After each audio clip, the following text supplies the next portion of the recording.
I just needed time alone in my own thoughts. Got treasures in my mind, but couldn't open up my own vaults. Those are Kanye's words, but they could have easily been mine.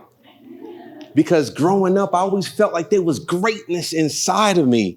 I always felt like there was more, like a little light that was trying to shine, but I couldn't access it. I didn't have the tools. See, I actually grew up right here in Stamford, Connecticut. But growing up, I was a little socially awkward because I was born in Port-au-Prince, Haiti. So by the time my family got to America, my clothes, my vibes, my accent was a little different, right? And we all know what happens in school when you're different. You get bullied, you get picked on, and I was teased and made fun of a lot. And it was so crazy to me because they weren't just disrespecting me, they were disrespecting my culture. You dirty Haitian, you Haitian booty scratcher, like what does that even mean? I didn't know what is that? They said, you're fresh off the boat. I'm like, what? Your family had to paddle to get here. Like, what? We flew. So I'll never forget this one kid comes up to me. He says, hey, yo, you got HBO? I said, nah, I don't have cable. He said, no, Haitian body odor. And he ran off. And I was like, yo, these kids are so cruel. And to make matters worse, my mother dressed us up in church shoes and jeans and tucked my shirt in. So I was an easy target. And as I got older, puberty hit me hard. So I had like crazy blemishes on my face. My teeth were overlapping. So I was covering up my smile and girls was making fun of me like, oh, you got a pizza face, like some wild stuff like that. And so while all my friends were having girlfriends and all that stuff, I was staying to myself. And when you're in Rome, you do as the Romans do. So I did whatever I could to try to blend in. So I started paying attention as I was growing up to the kids in my neighborhood. How did they dress? How did they talk? How did they act? What did they listen to? What were they doing? So I started doing as they were doing. And one thing about just doing what other people are doing, you become a follower. And as you're trying so hard to be somebody else, you lose yourself in the process. So for me, by the time 5th grade rolls around, my behavior and my grades reflected what I saw in my neighborhood. So I was literally trying to be somebody else, but I had a 5th grade teacher by the name of Mr. Williams, and he spoke to the part of me that I was trying to hide. I remember one day in class, he looked me dead in the face and said, Carl, you weren't born to fit in, you were born to stand out. And he put me on the things I can't even thank him for. Because he introduced me to poets like Maya Angelou and Langston Hughes and Robert Frost, who told me to take the road less traveled by. When I said, well, I didn't say it, but my parents said I was going to be a doctor, right? So when I told him that, he introduced me to worldwide surgeons like Ben Carson and revolutionaries like Fred Hampton. And when I told him I had an interest in hip hop music, he wanted me to listen to positive music, like his favorite was Rakim at the time. And Rakim says, teach the youth to speak the truth, show them what peace could do. I truly believe that was the philosophy that Mr. Williams adopted. So I know what you're probably thinking, well, hip hop and education, they're polar opposites. But in fact, if you pair hip hop with education, it could be the perfect combination. Right? So when it comes to education specifically, the 3 most important letters are S-E-L, social emotional learning. This speaks to the things that tests can't measure. This speaks to the thing that every life requires. That's managing your emotions, understanding yourself, and building relationships. And within SEL, there's 5 core competencies. The first being self-management. That's managing your emotions and behaviors to achieve your goals. This is literally every hip hop song, but my favorite comes from a late great philosopher by the name of Nipsey Hussle. Nipsey Hussle says, I am prolific. I am so gifted. I'm the type that's gonna go get it. No kidding. See, that's talking about focus, drive, and resilience. That's what our students need, because they need to get a message in a language that they understand. The second core competency is self-awareness, recognizing your emotions, your values, your strengths, and your challenges. See, there's a poet. She's actually from the Bronx. Her name is Cardi B. She says, I look myself in the mirror. I said, we gonna win. If I get knocked down 9 times, then I'll get up 10. That's so deep, because at the end of the day, every single day is not gonna be a good one. And every circumstance is not gonna be a favorable one. We're all dealt different cards, but what are you gonna do with it? See, it's not always about the resources, but the resourcefulness that makes you who you are. I was so upset when I was growing up, because I would wake up and the power company would cut our lights off, or I'd be so hungry. I just wanted to eat some cereal, but I had to pluck roaches out the cereal box in order to do that. Or my dad said, don't go outside because it's too dangerous, when all I wanted to do was sit on the porch and just play. But I look across the street and there was dudes just either selling drugs, people on drugs, or somebody in my neighborhood affected by it. Until I realized that the flower that blooms in the ghetto knows more about survival than the ones from fresh meadows. The flower that blooms in the ghetto knows more about the survival than the ones from fresh meadows. Can you take nothing and make something out of it? The third one, responsible decision making. Making ethical, constructive choices. Whether you like the guy, you love him, or you hate him, Drake's got some bars, all right? So Drake once said, I'm always hearing, nobody's working as hard as you. And even though I laugh it off, man, it's probably true. Because while all my closest friends are out partying, I'm just here making all the music that they party to. Bars. See, Drake understands sacrifice. So when it comes to teaching our kids, it's not just about what to do. We got to show them why to do it. I had serious FOMO, fear of missing out. So when all my friends said, hey, we're going this place and this place, I said, we outside. But Drake literally says the opposite. He says, I'm inside. Because I don't care what y'all got going on, I'm not going to have fun until I get all these things done. Right? Now, the fourth is relationship skills. Forming positive relationships and working in teams. Hip hop is collaboration. Like literally, you can't even make a song without an artist, a producer, and an engineer to record it. But let's get more specific and talk about a rap cypher. A rap cypher is a bunch of artists getting together and creating some magic. That's teamwork. As iron sharpens iron, so one friend sharpens another. You literally get better when you work together. That's what it's all about. And if we take it all the way back to the 80s, the biggest song back then was a collaboration between Run DMC and Aerosmith. This didn't even make sense to the record companies. They're like, why the hell would you want to do a record with them? A rock band with a rap band, it made no sense. But that just proves my point.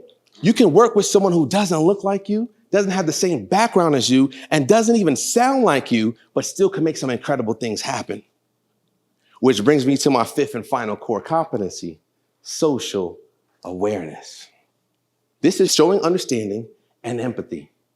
This is seeing your own value, knowing your own worth, but also seeing the value in other human beings. So look, Kendrick Lamar says it best. I ain't got no jury on me because I got the jury in me. Let me say that again. I ain't got no jury on me because I got the jury in me. So when it comes to human beings, we prejudge all the time. We literally discriminate. We stereotype because someone is a different race than us. Someone has a different background than us. Someone has a different financial status than us. Someone has a different sexual preference than us. Someone has a different something than us. Whatever difference we want to look for, and we prejudge about it, even how we dress. So I literally just threw this on so y'all can prejudge me. Because let me tell you like this. It's not what's on you, it's what's in you. It's not what's on you, it's what's in you. Greatness is in you. Y'all can make some noise for that. Clap it up for that.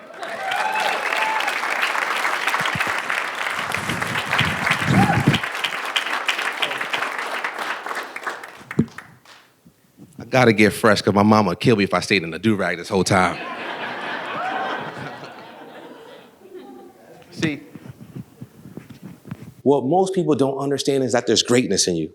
A lot of people are like, well, what about the hip hop music? What about the killing and the violence? And what about the drill music and all this other stuff that's happening? What about this? What about that? Listen, if hip hop has the ability to corrupt young minds, it also has the power to uplift them.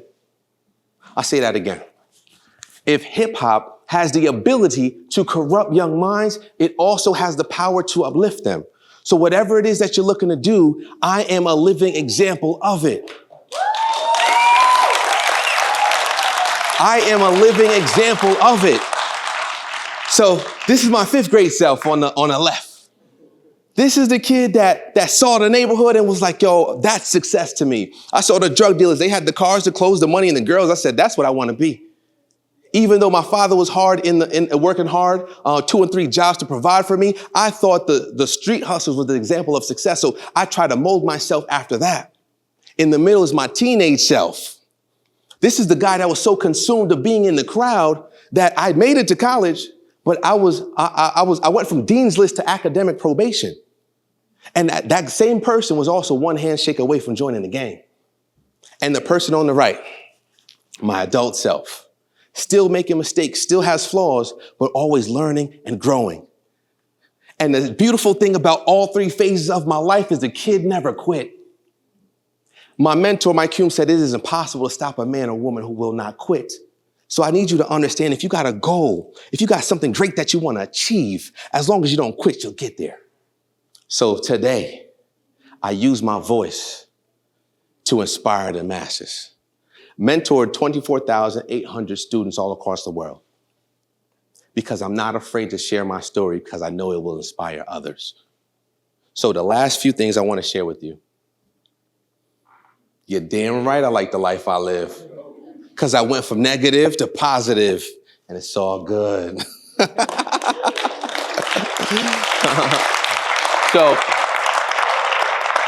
So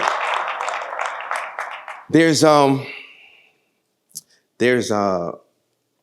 2 photos that I want to share with you before I go.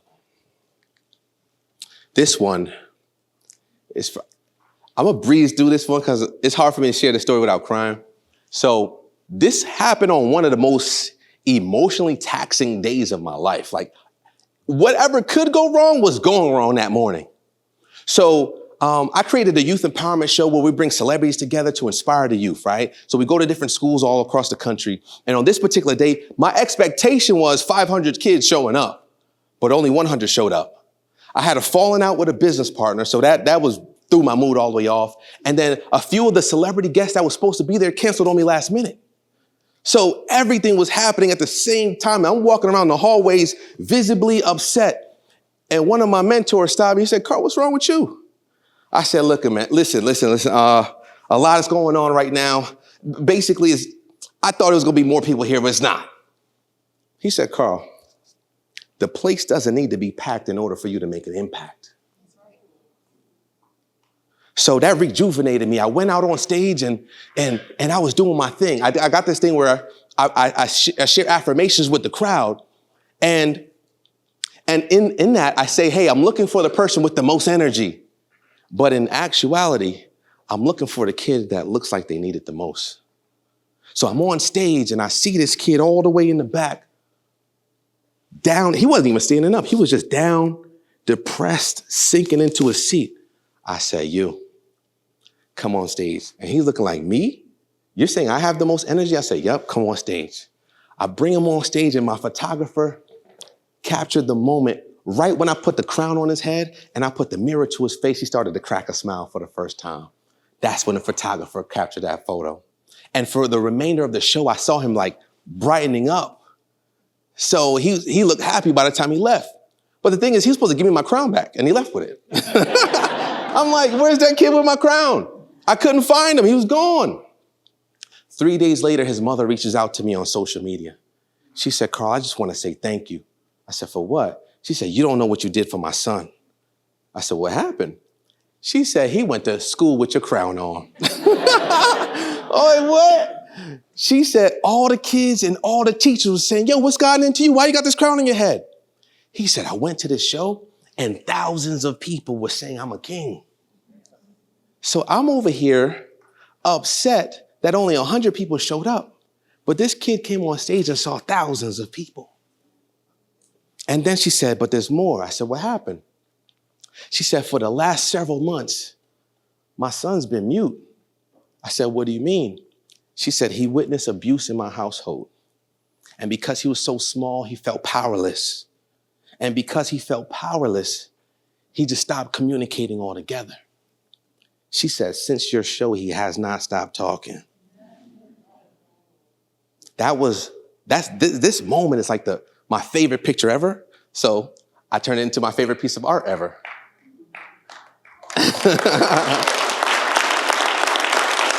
So the last thing I want to share with you is this photo right here. This is me, present day, in schools. I'm in schools on a daily basis. But when I go to schools, I'm not talking to kids.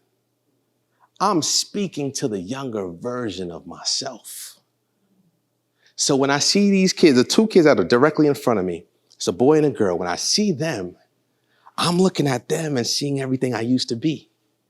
But the beautiful thing is, they're looking at me and seeing everything that they can be. So hip hop is not just a genre of music. It's a bridge to connect the gap. It's a tool that you can use. And when paired with social emotional learning, we can teach our kids not just to survive, but to thrive. So if we can utilize this to unlock the treasures in our kids' minds, the possibilities are literally endless. So I got a challenge for you. My challenge for you is to carry out the mission of Tupac Shakur. Tupac said, look, I'm not saying I'm gonna change the world, but I guarantee I will spark the brain of the person who does.